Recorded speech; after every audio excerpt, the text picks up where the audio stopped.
Hello, everyone. Welcome back to another exciting episode of Actually, I'm Not Okay, but I'm Working on It.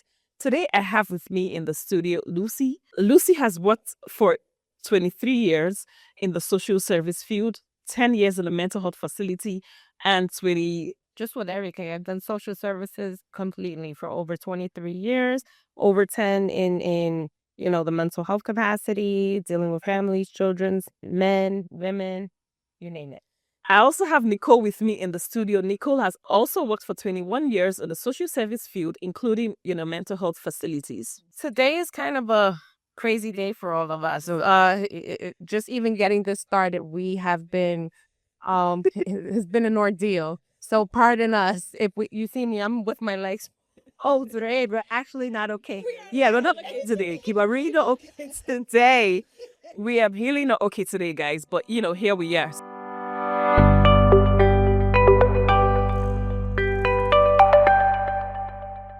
So I remain your host. My name is Michelle, and I'm a mental health clinician.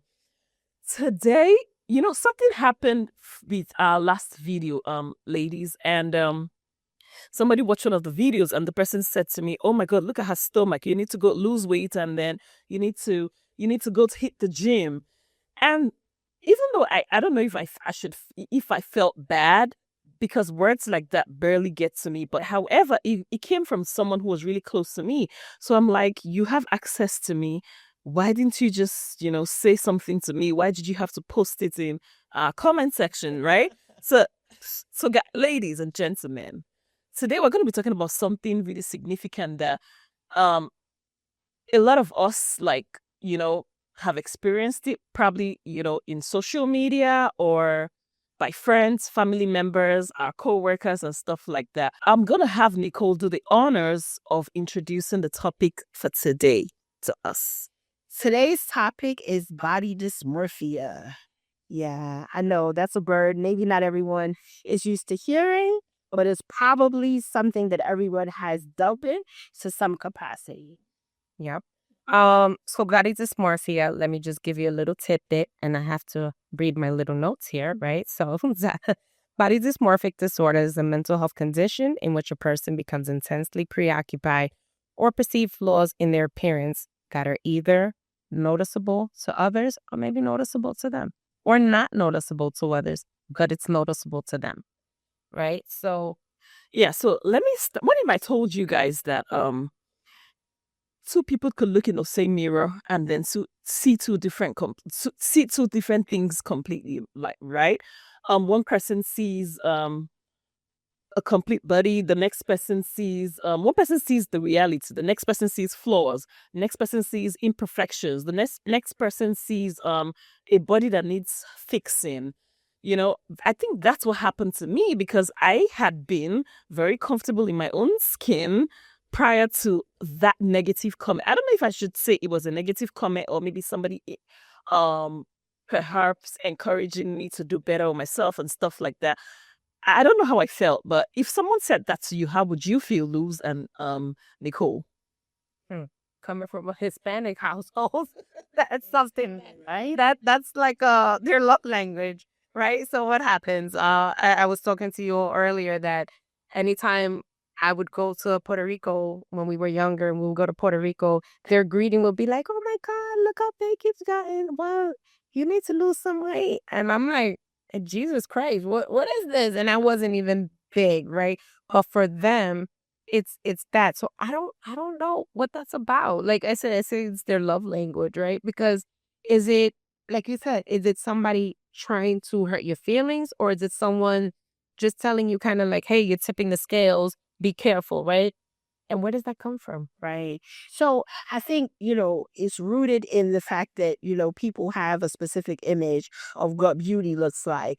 And that once they have that image, they hold everyone to the standards. And the irony of it is that sometimes the one holding you to that standard doesn't even meet that same standard. 100%. But it's interesting that, we all have different backgrounds, but we all grew up the same because I didn't visit Puerto Rico. I just went to my grandmother's house in East Flatbush.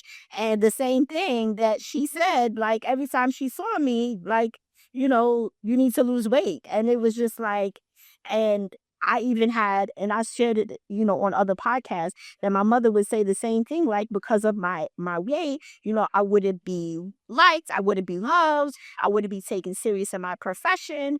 And then I internalized that, and I believe that I have body dysmorphia. I enjoy having these conversations with you ladies. I enjoy this podcast, but I'm going to be honest with you. I cringe at the fact that people get to see what I look like because I don't like it. I avoid the camera at all costs. So you know that if your entire day can be ruined by your photo, it means your camera roll is actually acting as an unpaid therapist. So that means to say that you look at yourself, somehow your therapist projects things that they want you to do. What happens to you when you look in the mirror or when you look at the picture that you have taken? Yeah, so I have a lot of cheetos. I have a lot of like then I have a lot of, rolls and stuff like that. And I'm just like, yeah, it's not cool. I'm like, yeah, I'm supposed to be going to the beach tomorrow. And I'm like, oh, I got to show people my cellulite. That's wonderful. I'm not happy about that. Girl, please. Everyone has cellulite. You could be the skinniest person and still have that cellulite. But I get it. I get it. But imagine we grew up in a time where social media wasn't out there. So now these kids have to grow up with the perfect, image, and then you had the filtered and all of that, right? The Instagram bad. Oh God, please. All of that comes into play, right? All of that starts messing with their self-esteem. It actually enhances their body dysmorphia. It is with the social media Right. specifically. Right. So body dysmorphia is not actually what you see in the mirror. It's actually what you feel, how you feel trapped in what you see. Because sometimes I could look at my face and be like, oh my God, my face is so fat. But then I'm like, okay, you know what? I'm not even going to feel trapped in the fact that my face is so fat. Yes, I see a lot of beautiful people and sometimes I'm like, oh, I wish I could be more curvier and stuff like that. But I don't let it impair me. So I think that's the difference between, us people who do not maybe have not been clinically diagnosed with body dysmorphia. So now let's talk about people who have been clinically diagnosed. What are some symptoms that you think that we can look out for? Because somebody out there may feel like, you know what, I'm so skinny or I'm so fat. That means I have body dysmorphia. No, I think before you can diagnose yourself with, body dysmorphia, Nicole and Luz can tell us about some symptoms that they have seen or heard about, or in the course of their being social workers. So I'm not a licensed or a clinical social worker, but I will say that there are people who hide behind a lot of makeup. There are people who they cannot go outside without having a full face of makeup on. They have to make sure that their hair is done right, their nails are done right, that their outfit looks a certain way because they're trying to hide the flaws that they believe are flaws, right? So people can't see them, without, a wig on. People can't see them, without the full face of makeup. People avoid mirrors constantly, Things like that assurance constantly. Like, how do I look? And trying to be subtly humble, I guess maybe like, does this dress look good on me? Or how does this look? You're really looking for that compliment, right? Because you don't feel that it does look good on you, but you're waiting for somebody to tell you, hey, that looks so nice on you. So I'm hearing that people with preoccupied thoughts of, how they look, people who are ashamed to come out, people who experience real distress about the way they look are the people who are going to be diagnosed with, body dysmorphia. Comparing themselves to other constantly, like, okay, we're the same weight, but our weight shows up differently. Why does your body look this way versus my body? Oh my gosh, she's a big girl. And I do it often. Two big girls, me and another person in the room. And I'm like, wow, she's so beautiful. She wears that so well. And then people will give me a compliment. I'm like, yeah, right. It's not the truth, Yeah, it's a real thing. So I used to be at my biggest, I was about 265 pounds, right? But I never saw that. I mean, I see it in pictures now, right? When I see myself, I'm like, "Eesh." But I'm only 5'1". I'm small. I was never someone who, when I was growing up, I was obese. I was not. I was a very thick little girl, right? I had pig legs always, a big behind. And I think we spoke about this before, where I used to say my mother used to make me cover up. right? But I never had low self-esteem. I never thought of, oh my God, I can't wear this or I can't that. No, let me scratch that. I did think, man, I wish I could wear this bikini, or I wish I could wear such and such. Or when I would wear my shirts, I never tucked in my shirt. But then I would see girls that were bigger than me, or maybe and I'm like, why do I have get shirts up then? And I'm here criticizing, right? But it wasn't that I'm criticizing them. It's like, why couldn't I do that? So now, fast forward, I did get bariatric surgery, and it wasn't for vanity or for anything like that. My knees started to hurt, my ankles were hurting. I developed asthma. Um, and so once I started losing the weight, I still saw myself as that bigger girl. So when I would go shocking, I'm sizing up, and I'm like, no, I can actually get another size. I don't need that. And it's so funny how your mind really works, because when I was bigger, I saw myself like this. And then once I lost the weight, I still saw myself as the bigger. It's just crazy. And we do it to ourselves, right? I want to speak for myself.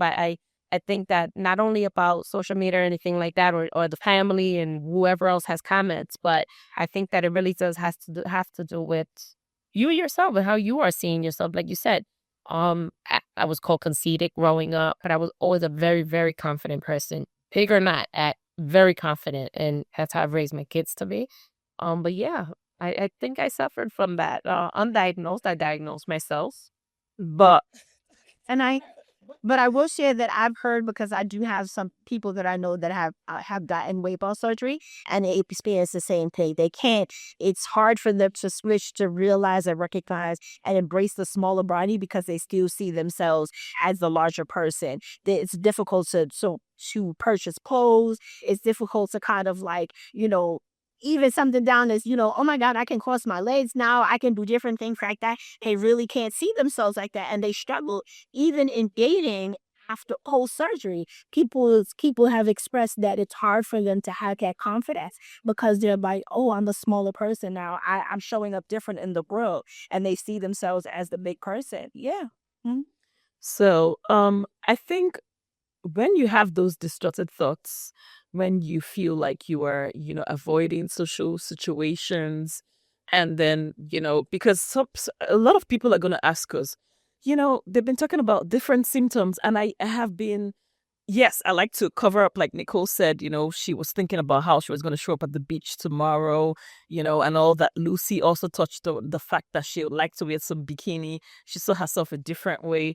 But I wanted to ask you, did all these thoughts actually impair your daily lives? Because some of the symptoms, like we're talking about symptoms that we look out for, would be, destructive self-thoughts, comparing yourself to other people, avoiding social situations, compulsive behaviors, because these things actually give birth to other mental health issues. Just so that we know. And I don't know. For me, I don't think I have any body dysmorphia, because I'm not proud of any part of my body. I'm not no part of, of course. I know my sister listening, or Luz, is gonna be like, "Oh, but you wanted to go get your face done and get to talk to a dermatologist." Yes, because I have like little things on my face. I really wanted to treat my face. It wasn't because um, I have any kind of body dysmorphia, because sometimes people would, as opposed to where it's consuming you. yes, 'Cause it's not consuming. No, it's just something you want to do for yourself because it's bothering you, but it's not consuming me. I still can go outside. It's not going to be, let me cover this up or anything like that. No, for sure. Nothing like that. So for me, it did not, it didn't hinder me in any type of way, at all. Like I said, I saw myself like this. I was just the baddest bee ever, right? And, but I never wore my shirt tucked in. I always had my shirt out. I would kind of get a shirt to cover up a little bit more.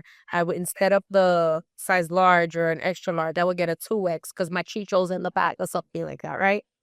Things like that. But I would still show up. I would still wear my dress. I hated fajas, so I still, even to this day, I don't do those. I hate them. I feel like an encasement, like a sausage or something. Like, I just can't do that. Right. For me, I do not like wearing tight clothing, so I wear whatever it is I want to wear. Nothing stops me from putting on what I want to put on. But when it comes to the part where my stomach is bulging, I'm like, nah, it's a no for me. So how about top? let me not even lie. There was a time I heard a friend of mine talking about going to get a tummy tuck. And I'm like, nah, I've heard about someone who died and do I really want to do this? Talking about tummy tucks and BBLs and stuff. Do you think these people did this because they had some kind of body dysmorphia? Or what do you think about all these things? I think so. I do want a tummy tuck. I'll tell you that. I'm like a 50-50, right? I'm like, I do and I don't, right? That's for me. I've had 2 kids, C-section. My bellies were like out to here. And I don't want the hanging skin anymore. So I just kind of want it flat. I'm 47 already. Like my kids are grown. However, there are people who do those things for the wrong reasons, right? They're not satisfied within themselves, and it could be for numerous things. Maybe they had a mom or a grandmother who was constantly telling them, oh, your lips are too small, your butt is too small, your butt is too big, your chest is too big, your stomach is big. Or comparing themselves to other people. Correct. Through social medias. Yes. So talking about social media, how do you think social media plays a role in all of this? So for me, I believe social media could be the biggest thing to trigger people to compare themselves to others and to enhance whatever. So I think it would escalate or elevate the level of concern that someone has with their body from identifying a flaw to now becoming body dysmorphia. Because if you feel that you can't compare to what other people see, maybe in a social setting, you'll avoid it. You won't go. Or maybe you'll stop posting because your pictures don't compare to other people. You see this person post a picture and they get 1,000 likes and you only got 2. And so now you're no longer posting it. It's not about the competition of the social media because that's a whole topic for another day, the addiction of the high of that.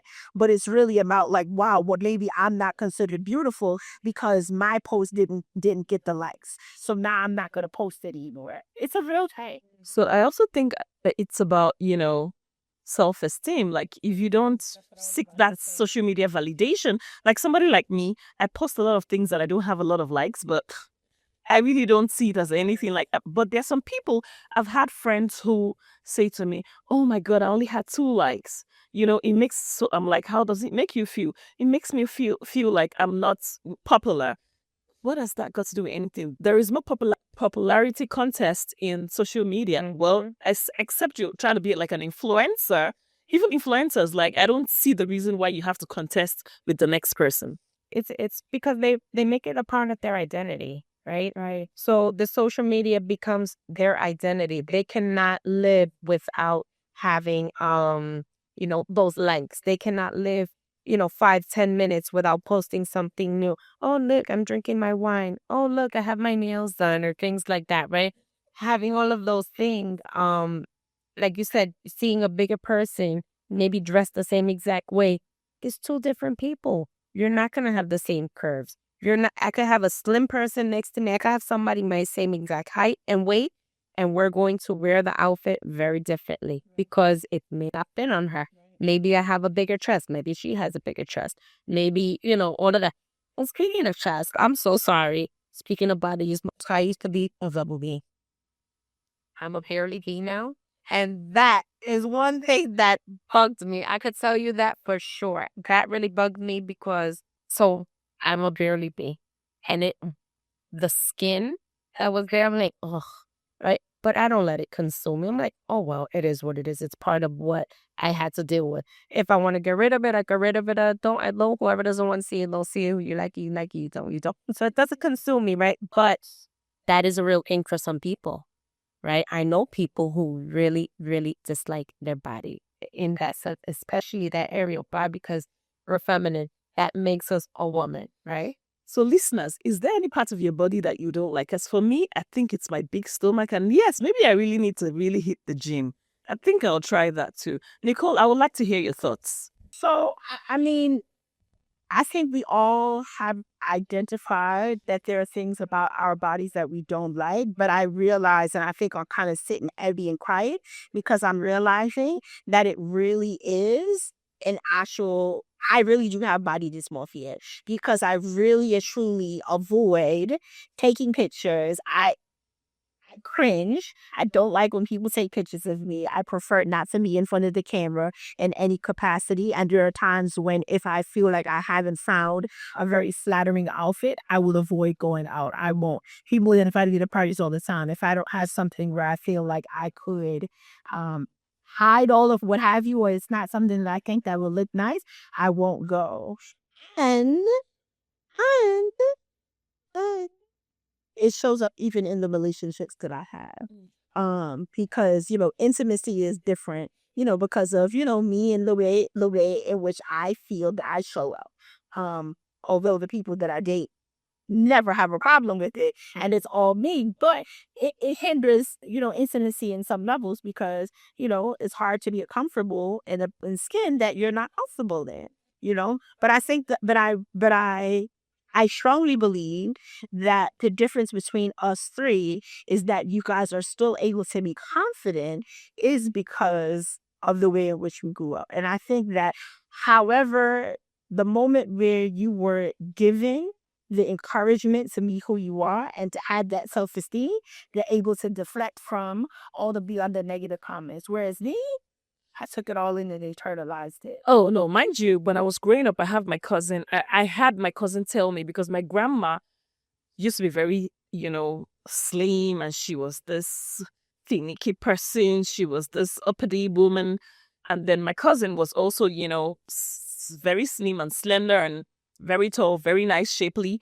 And then me on the other hand, and she kept telling me, oh, grandma is so ashamed of you. I'm like, oh, that's grandma's problem, not mine. Yeah, that's grandma's problem. That's not my problem. Because I think my parents instilled confidence in my siblings and I. Like, my parents made sure we showed up the way that we were and to be contented with whatever it was that we had. So I think, like you said, upbringing plays a role.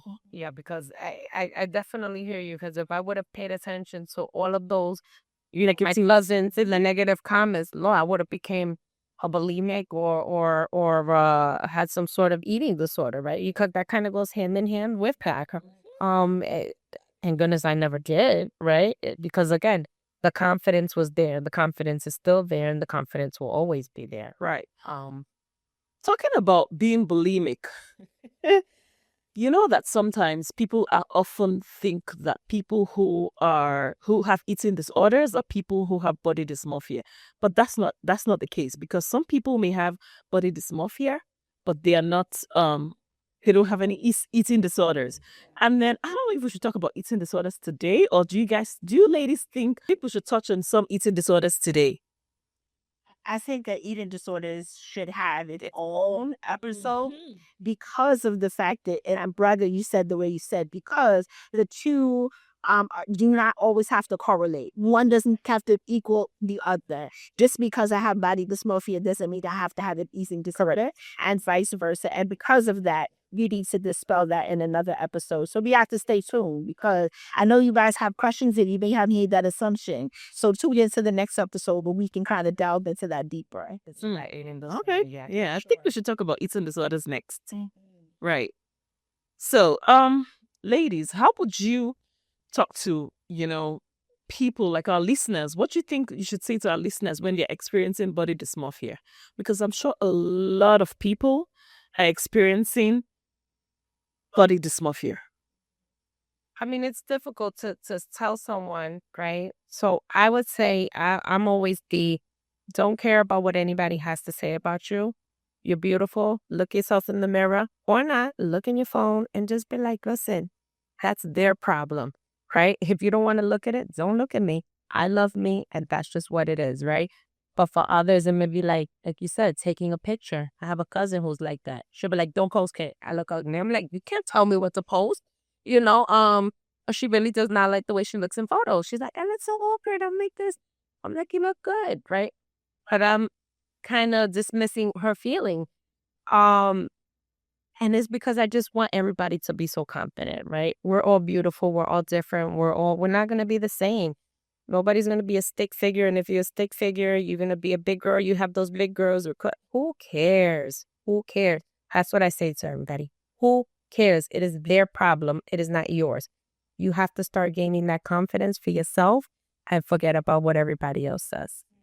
I would definitely say that, definitely talk to someone and check in, because what you should, just to make sure that you actually do have body dysmorphia, and not that you're just having a moment where you kind of just not have low self-confidence, right? Because low self-confidence could make you feel like you don't like the way you look. But in reality, once you touch on that, you recognize that it's not actual body dysmorphia. But if you do, I will say that it's helpful to begin to retrain your mind. Start talking with positive affirmations. Talk well about yourself. Focus on the things that you do like. Okay, maybe you don't like the way you're showing up in this body, but how do you show up in the world? How do people see you? Do people value the way that you speak, your intellect, your voice, your other talents, any other things? Focus on those things and begin to recognize that those things that you find value are showing up in this body, which means this body has value. This body is actually good.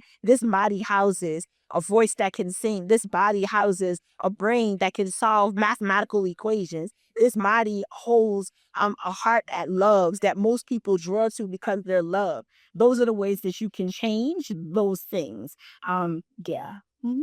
So, oh my God. Thank you, ladies, for sharing, because I think somebody needed to really hear that. Or maybe I really needed to hear that, because I just remembered early this year, I think I was talking to Lucy and Nicole about going to get my teeth done. I'm like, you know what? I want to close this gap tooth. And then I think it was Nicole that told me, no, Michelle, don't even try it because it looks good on you. And then I kept thinking and thinking and thinking, do I really want to do this? I, would that be considered body dysmorphia? Ladies? So it could be, it could very well be, but it's you. That makes you you. And I do remember that conversation. My boyfriend has a gap. I like it, right? He's had it his whole life. Right. His daughter has it. It's so cute. That is part of your personality, right? But I get it. Change it for yourself if that is what you want to do, not for what others or you think how others are perceiving you, right? Because that is part of your personality. Is that But don't you think getting my dentition, done will make me look more no, beautiful? you have some people and then they may make your teeth look like triplets. We don't want that. Oh, your signature smile won't be the same. Correct. Yes. It's your signature smile. I know we kind of deviated a little bit, but you have these people who are fixing their teeth, right? And that is fine too. But not everybody gets a gun right. And it may be too big for your mouth, and then you can't close your mouth, and then you just no, you're beautiful. No, I'm saying this because I've seen a lot of people who did BBLs and their buttocks are bigger than their legs are skinny, and then it makes me wonder, are you now comfortable in the way you really look now? Because I think that's going to be the real body dysmorphia.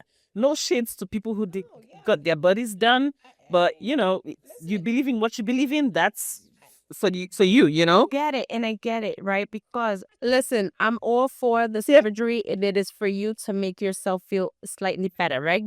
You never know if the person who got a BBL had no behind and got teased their entire lives, right? And so now they got a normal size behind. I knew somebody who said, "Man, I'm not gonna die with a flat behind," right? And we would joke all the time, but she did it. This is somebody who um was not into vanity or anything. She wouldn't wear lipstick, but she was determined. She said, I'm not dying with a flat behind. And she did it, and it looks super natural and it looks really nice. I'm okay with that. I love that for them because think about what they went through dealing with that flat behind, right? I didn't have a flat behind, so I can't say, but to deal with that, go for it. I love it for you. Good. Nico, what are your thoughts? On PB. So it goes back to my previous quote when I said that a lot of people have a warped sense of beauty and that beauty standard, and that makes people go out and do that exaggerated BBL. And people have BBLs and it looks natural, it's form fitting to their body. I say do it because people have the right to be comfortable in the skin that they're living in. So do what makes you feel comfortable. But when you have those exaggerated BBLs where your body is absolutely just figure, yeah, is crazy. And I feel like those are people who may suffer with body dysmorphia because how could you think that that is okay? How could you think that that was good? How could you think that that was good on you? But they do. Like, too. And they feel comfortable and they flaunt it well. And they want more. Right. Right. And they keep going back. And they cook your body through so much in order to get that. But yeah. But And it goes deeper, right? It definitely goes deeper and it's more psychological for them. But again, we can't tell you what to do or not to do, but it is, like I say, whatever makes you comfortable, whatever makes you feel beautiful, right? Listen, putting perfume on might make me feel beautiful. Me, I'm always in my high heels. You can't tell me nothing when I'm with those heels on, right? So it's just whatever, any little thing that makes you feel beautiful, just do it, but do it for you. Don't do it for what anybody else is telling you or for how you think just because, let's say my spouse or my whatever is telling me to do it. No, do it for you. That's my thought. Right. As opposed to what people think, BBLs and stuff is probably vanity. Body dysmorphia is, you feeling like body dysmorphia that leads to people doing, correcting their bodies and stuff. People feel like it's vanity. I don't think it's vanity. Let's just get that out there because sometimes, as opposed to that, I think it's about the perception. It's about distress, right? It's about distress. It's also about sometimes it's about what the brain tells you. Like the brain could tell you, that the brain can convince you that it's a problem that nobody else can see. So whatever it is that you believe in, I think you should go for it. And then there were some questions that were asked while we're prepping for this podcast, right? One person had asked them, am I just insecure or is this body dysmorphia? Would any one of us like to answer that? I would say maybe a little bit of both. I don't know, right? Because again, I could say I'm not insecure, but then I'm sitting here saying, well, I still see myself as the bigger girl, right? But I wasn't insecure as a big girl. I don't know. I really, that's a hard question. I don't know.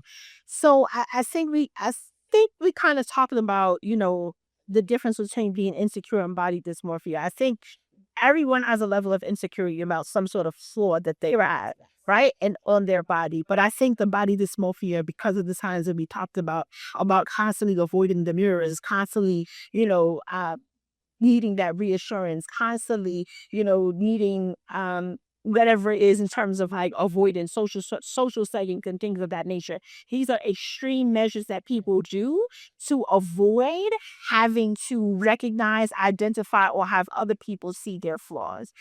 People, become agoraphobic. People become, closed in because they want to avoid. They've gotten too heavy. They don't want anyone to ever see that. So those are extreme situations. And those are signs that the person is experiencing body dysmorphia.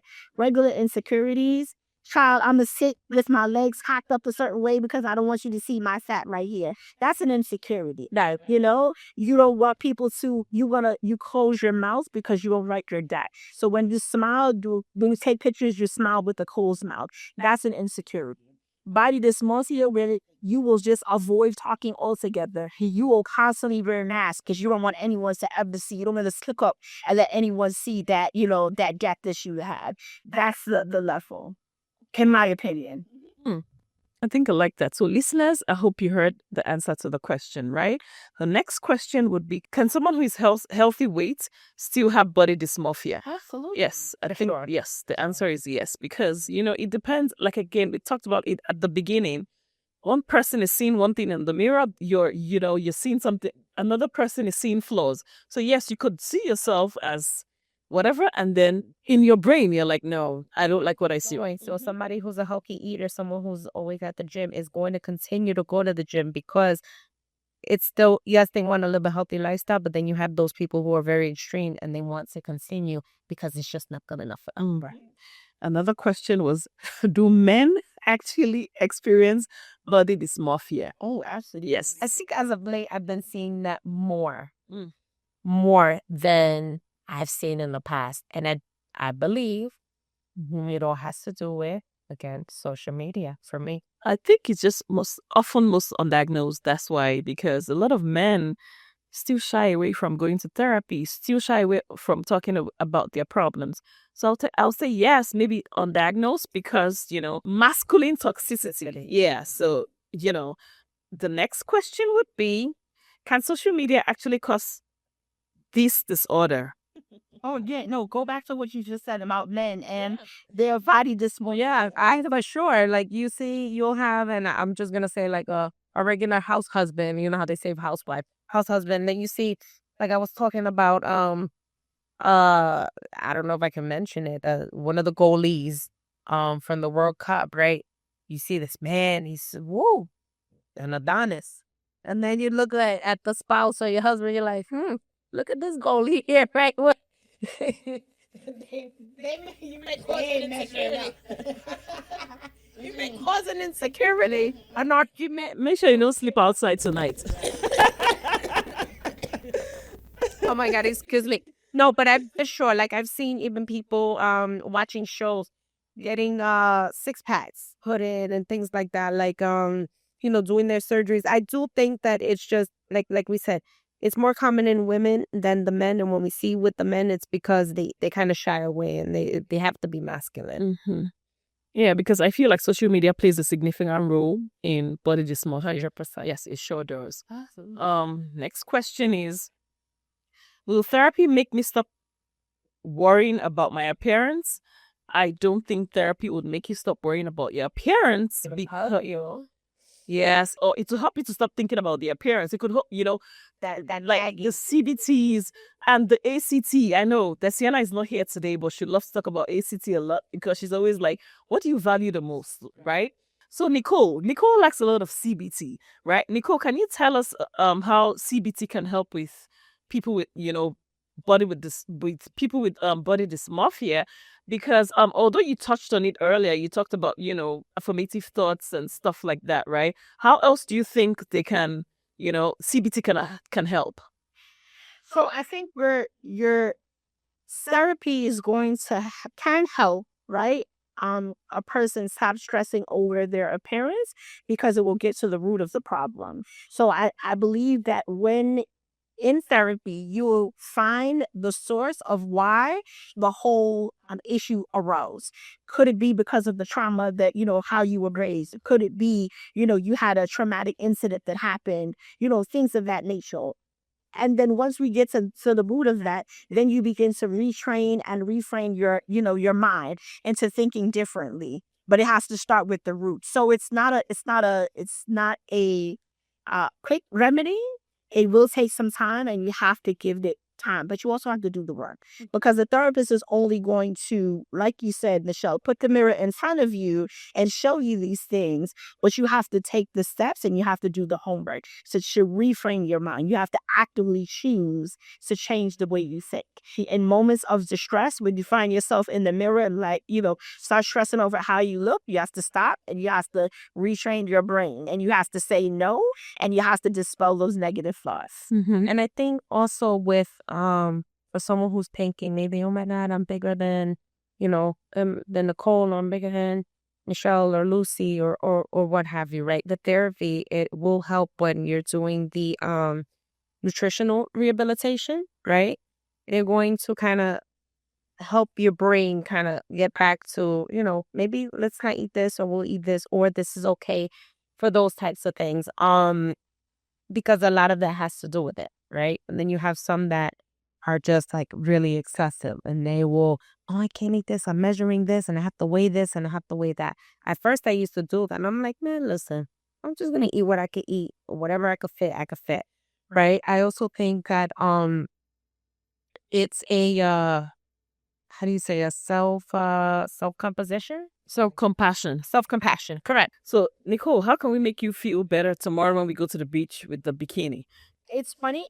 It's funny because I always said that, the next relationship I'm in, we will travel often out of the country and I will wear everything that I would never wear in this country.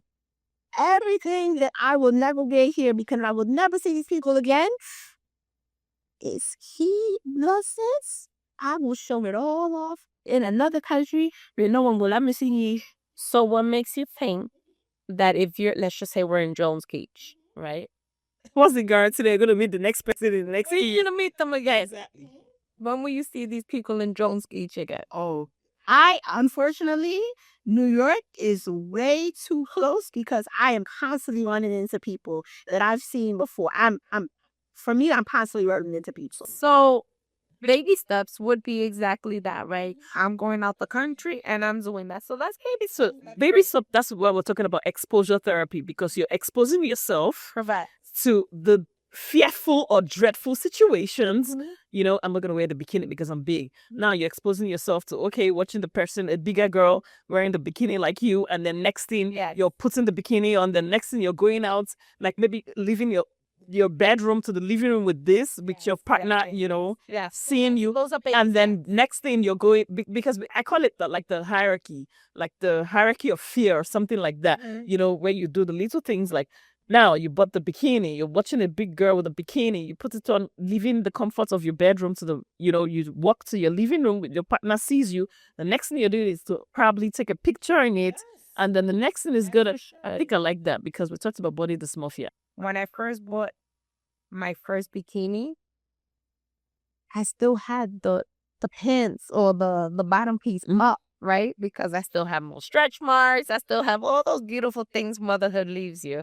But I had the smaller top. And even with the smaller top, I was talking about my chest. It didn't really fill it out. So I had to like kind of tuck it and do all of that. So trust me, even if you think it or oh, I'm too thin or I'm too this or I'm too saggy, my breast size, one size is a B and one is a C, and you know, it's always just wear it. Just throw a pic in baby steps. Definitely. I love that. I love that. Yes. So the exposure therapy would be, you know, Nicole putting on, watching a big girl in a big bikini, then buying the actual bikini, bringing the bikini from your bedroom to the living room while maybe your sister or your partner sees you.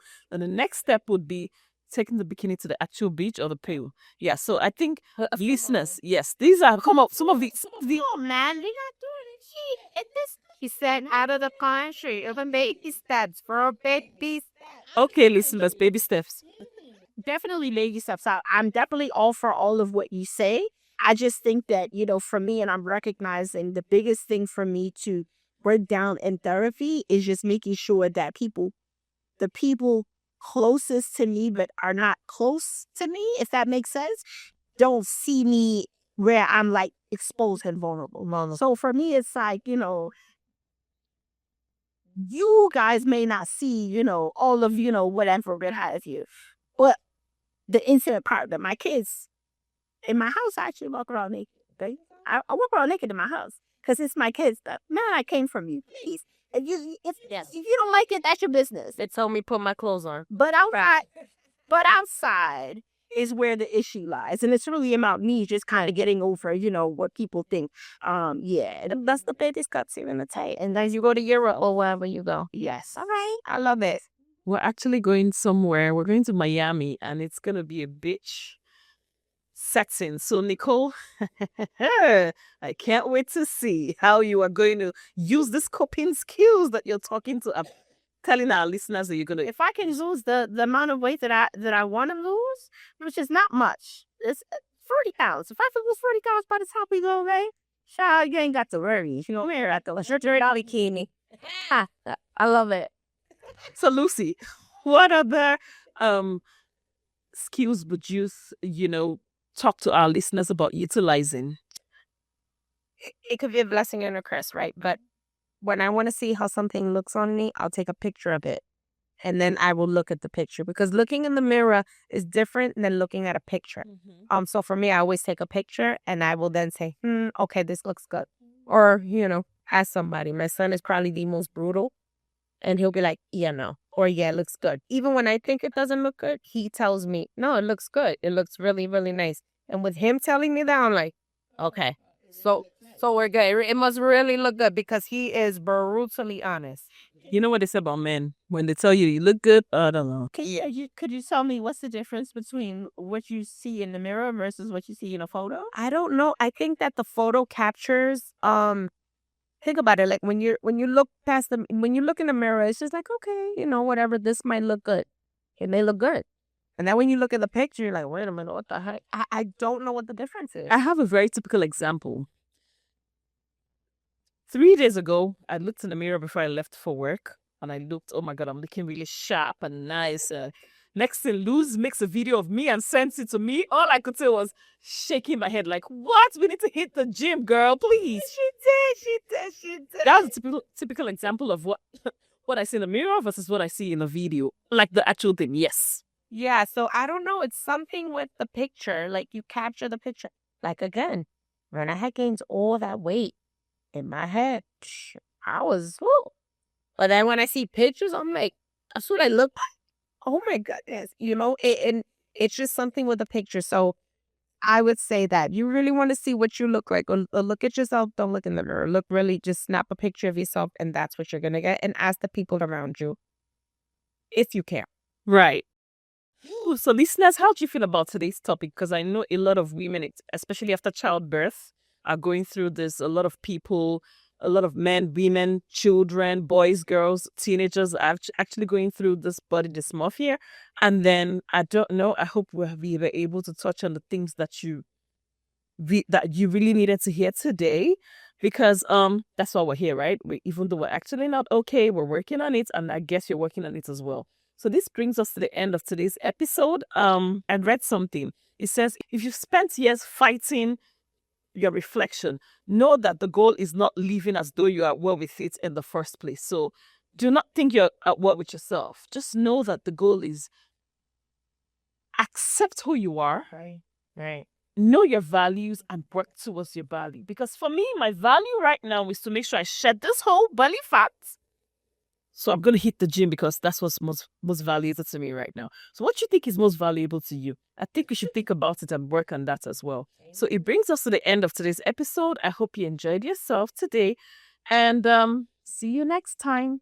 Have a lovely weekend, guys. Bye.